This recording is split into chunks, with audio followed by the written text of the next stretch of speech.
Good morning. How's everybody doing today? Come on, guys. You know, the other side wants to talk about joy. There's joy here. There's excitement here. And we need to make sure that we're heard. Hey, good morning. It is October 26th, and we are 10 days away of sending Donald J. Trump back to the White House. There you go. I am John King, Georgia Insurance and Safety Fire Commissioner. I'm a retired Major General in the United States Army and Police Chief. What you see in front of you is simply a lawman and a soldier. I was born and raised in Mexico, and I came to Georgia when I was 17. I started my journey that changed my entire life and the life of my family. I enlisted in the Georgia Army National Guard as a private, and last year, after 42 years of service, I retired as a Major General. Thank you. I have deployed to Bosnia, Afghanistan, Iraq. I've spent time in Africa and all over the world. I've served with some of Georgia's best, your sons and daughters, and I could never ask for anybody better to represent our nation. I want to thank everybody in this room who is currently a service member, a retired member, or has served in our military. Thank you all so much.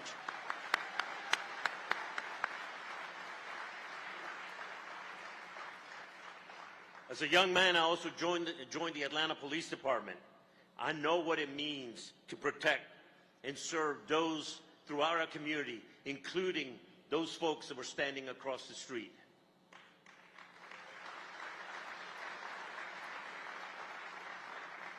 Eventually, I became the Doraville Police Chief, and I served 17 years there in one of the most diverse communities. The people come around the world for that American dream, that dream that's only possible in America.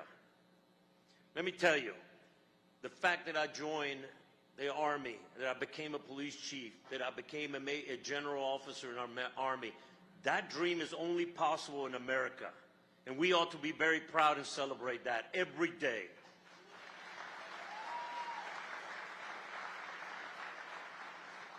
My job as your insurance commissioner is to put families first, to crack down on fraud and scammers, and to hold the powerful accountable.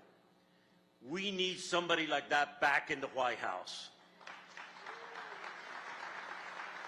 President Trump did it once, and he will do it again.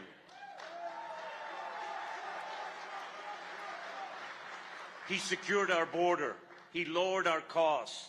He rolled back regulations. He cracked down on crime. He gave our military a pay raise and the tools to defend our great nation. And President Trump led with strength. He kept peace around the world. We can't say that about the current occupants of the White House. Can we afford this anymore? Hell no. I'm a son of a veteran. I've served in multiple wars. My son also served in combat. I never imagined that our sons and daughters would serve under such an incompetent administration. But that's exactly what Joe Biden and Kamala Harris are, incompetent.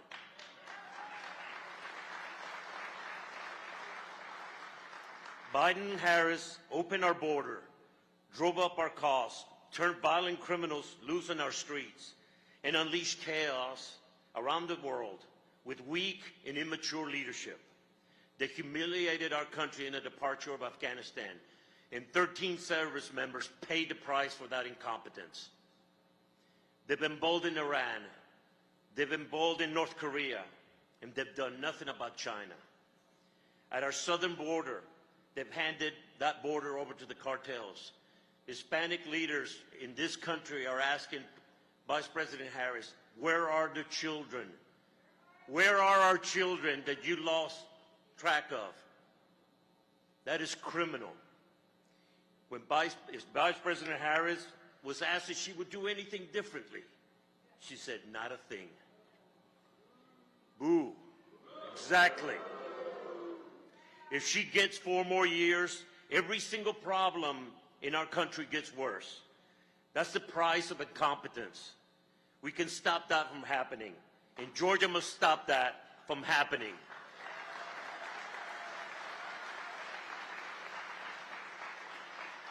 Our great state will decide this election. In the next 9 days, our mission is simple. Send a real leadership back to the White House. And the name of those leaders are Donald J. Trump and J.D. Vance.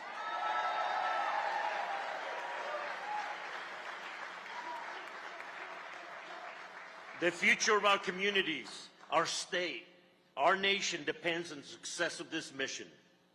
It's time for choosing, Georgia, and I choose to make America great again.